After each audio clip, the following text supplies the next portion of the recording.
নমস্কার, GS family here নতুন আরেকটি ব্লগ ভিডিওতে তোমাদেরকে অনেকটা ওয়েলকাম, সাথে অনেকটা ভালোবাসা। আজকে তারিখটা ঠিক মনে নেই, বার হচ্ছে আজকে শনিবার। তো শনিবার কিন্তু অনেক আগের এই ব্লগটা। তো মাঝখানে বিয়েবাড়ি এসব ছিল, কিন্তু তার মধ্যেও একটা অন্নপ্রাশন বাড়ি ছিল আজকে, জানো তো। মানে আমার নেমন্তন্ন ছিল না, মেজদিদের নেমন্তন্ন ছিল, তার সাথে আমি গেছিলাম। সেখানে ভোগ হচ্ছিল, সেই জন্য মেজদি বললো যাবে নাকি।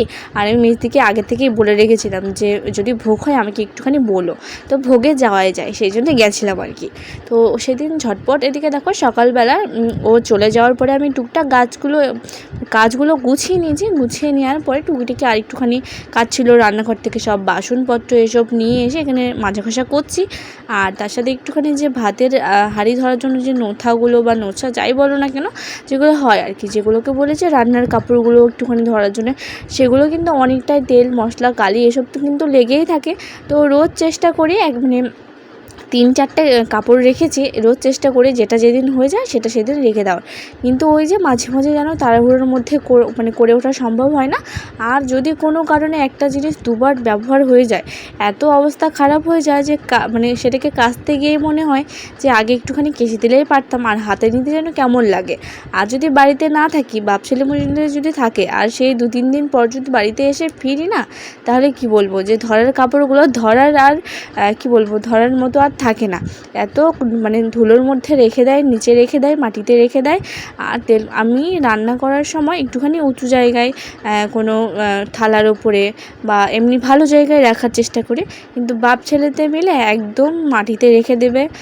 তারপরে রান্না কমপ্লিট হলো তো কাপড়ের সাথে একদম যোগাযোগ, একদম সম্পর্ক শেষ আর কি, এরকম একটা ব্যাপার। তো তারপরে একটুখানি টুকিটাকি যা কাজ ছিল সব কিছু গুছিয়ে নিয়ে চলে গেছিলাম হলো অন্নপ্রাশন বাড়িতে। তো এটা মেজদির জ্যাঠতো দিদি, জ্যাঠতো বোনের মেয়ের হলো মুখে ভাত ছিল, মানে মুখে ভাত বলতে ভূত, মুখে প্রসাদ দেওয়া হচ্ছিলো।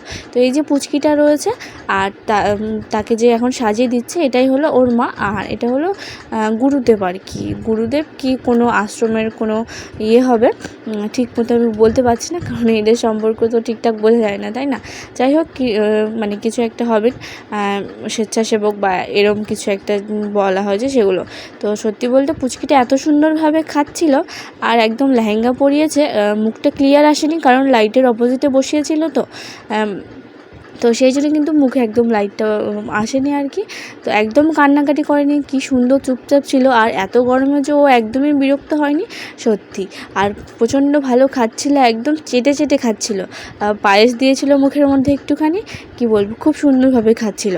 তো তারপরে কি বলবো, সেদিন আর ব্লগটা করা হয়নি। আসলে ওই যে বলি না তোমাদেরকে, যে একটুখানি এদিক ওদিক করতে আমার দিনগুলো পার হয়ে যায়, আর ঠিকঠাক মতো কোথাও গেলে ভিডিওই করা হয় না। তো তারপরে যে নিয়ম যে রয়েছে, গীতা, কলম, পয়সা, তারপরে কী দিয়ে যেন করতে হয়।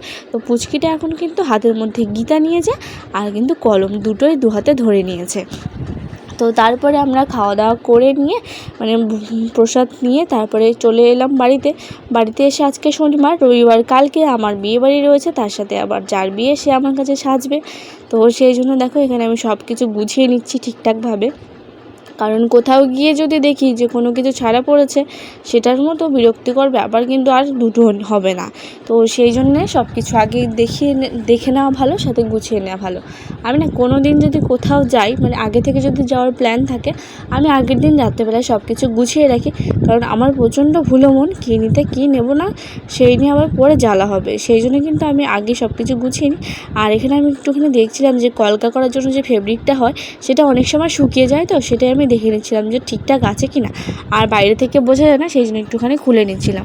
আর ফেব্রিকগুলো এত টাইট হয় যে একটুখানি যদি ঢাকনার মধ্যে লেগে থাকে, তাহলে কিন্তু ঢাকনার যে ফেব্রিকের যে বডিটা থাকে সেটার মধ্যে আটকে যায়। তো সব কিছু আমি কিন্তু এখন সুন্দর করে গুছিয়ে নিচ্ছি।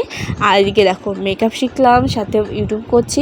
আরও একটা কিছু শেখার ইচ্ছে আছে, সেটা যখন শিখবো সেটা তখন তোমাদের সাথে শেয়ার করব।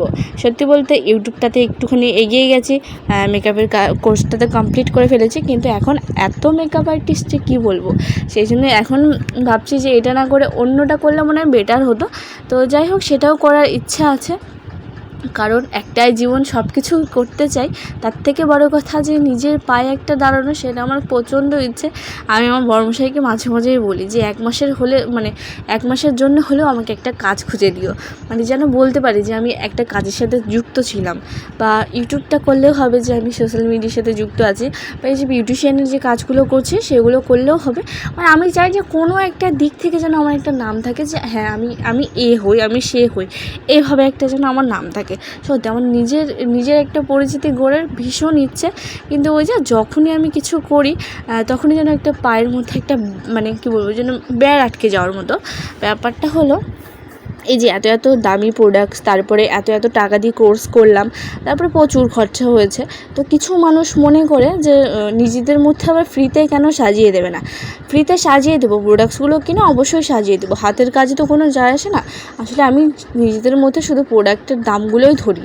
তো সেটা হলো যে তাদের এই সমস্যা যে নিজেদের মধ্যে তুমি টাকা নেবে কেন। তো ঠিকই আছে, তোমরা তো 10 টাকাও ছাড়বে না। আর রীতিমতো একটা ব্রাইড সাজাতে মিনিমাম 3 থেকে 4 হাজার টাকা খরচা, একদম লো বাজেট যেটা বললাম। তো সেটার মধ্যে তোমরা যদি ডিসকাউন্ট চাও, তো আমার কিছু করার নেই। নিজের যদি মানসিকতা ঠিকঠাক না থাকে তাহলে আর কি বলবো, মানে নিজেদের মধ্যে বলে খুব বেশি টাকা চাওয়াও যায় না। তারপরে সাজিয়ে দেওয়ার পরে বিভিন্ন রকম কমপ্লিকেটেড, মানে কি, মানে কমপ্লেন, তারপরে কি বলবো, মানে সাজানোর সময় ঠিকঠাক মতো বসবে না, হ্যান করবে না, ত্যান করবে না, সময় দেবে না। আর সাজানোর পরে যখন সাজানোটা একটুখানি খারাপ হবে তখন কত রকমের কথা, তার সাথে আরও কত কি, মানে বেশি টাকা নিয়ে ফেলেছে, হ্যান ত্যান। আচ্ছা তোমরা কি মনে করো বলো তো, আমি যে ব্যাগটা গোছালাম সেই ব্যাগের মধ্যে প্রায় 21 থেকে 22 হাজার টাকার জিনিস আছে। তো সেগুলো আমার ব্রাইডকে দিয়ে তুলতে হবে। তো আমি যদি আজ একে কাল সেকে ফ্রিতেই সাজিয়ে দিই, তাহলে প্রোডাক্টগুলো আমার কিনে কী হলো, আর এত টাকা দিয়ে যে কোর্সটা আমি কমপ্লিট করলাম সেটা করেই বা আমার কী হলো, তাই না? তো তোমাদের কাছে যদি আমি কোনো দিন, মানে তোমরা যদি আমার কাছে কোনো দিন 100 টাকাও পাও, তোমরা কি ছাড়বে, বা তোমরা কি মানে সেটা বলবে যে থাক দিতে হবে না? সে তো নিজেরটুকু সব গুছিয়ে নেবে। কোথায় 100 টাকা আর কোথায় 3-4 হাজার টাকা বলো তো? মানে সে তোমরা বলতেই পারো যে সব কিছু করতে হবে না, হালকার মধ্যে তুমি করে দিও, তুমি শুধু যেটা লাগবে সেটা। তার উপরে আবার অনেকে কী করে বলো তো, ওই যে একটা কথা বলে যে তুমি এত নিচ্ছ, আমার একটা ফ্রেন্ড রয়েছে বা আমার একটা দিদি রয়েছে, সে তো সেটা নেয়। আর তো ঠিকই আছে, তোমরা যার কাছে কম পাবে তার কাছেই যাবে। শোনো, হাতের কাজ সবার সমান না, সবাই কিন্তু সেলাই করতে পারে না।